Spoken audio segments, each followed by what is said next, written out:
មានគេខមមិនថាចូលចិត្តចៃជាងគេចូលចិត្តមើលវីដេអូចៃខ្លាំងស្រឡាញ់ចៃខ្លាំងប៉ុន្តែហេតុអ្វីបើមិនដែរចុច like comment ឬក៏ follow ខ្ញុំចឹង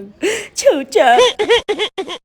ធ្វើទៅវើអញ្ចឹងដាក់ខ្ញុំបាច់ប្រាប់ខ្ញុំល្អជាងពេលយើងដឹងហើយវាឈឺលើសដើមខ្ញុំសុខចិត្តអត់ដឹងខ្ញុំបានប្តឹងនីវណៃហើយនីវណៃក៏ប្រាប់ថាឈប់ធ្វើវីដេអូទៅនេះជាការសងសឹកដែលល្អបំផុត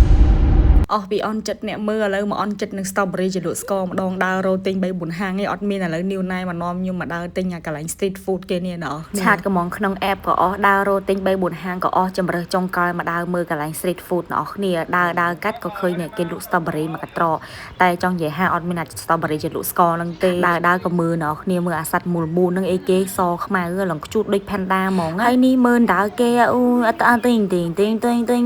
ដើរខ្ជូតម្លែងតែឃើញដើរទៅដើរមក strawberry ជាលក់ស្ករចុះស្ករឡើងបានទៅជាកៅឡាក់មួយថងណោះគ្នា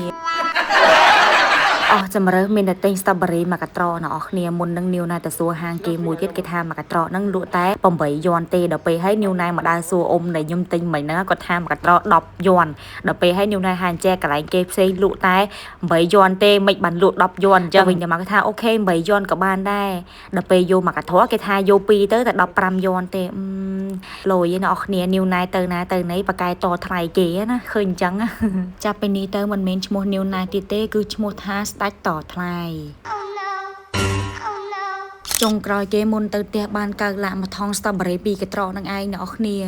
ឯណា strawberry ជាលក់ស្ករខ្ញុំចុងក្រោយក៏មិនបានញ៉ាំនេះអ្នកនរគ្នានិយាយថាឃើញខ្ញុំមកកក់សក់ហ្នឹងអាហ្នឹងគឺជាពេលវេលាពិសេសរបស់ខ្ញុំដោយសារជាធម្មតាគឺខ្ញុំកក់សក់ខ្លួនឯងខ្ញុំកម្រទៅហាងគេកក់សក់មែនទែនតែនូណាថាចង់ឲ្យខ្ញុំ relax ខ្លះអីចឹងណាដើររោ strawberry ជាលក់ស្ករ stress ពេកអ្នកនរគ្នា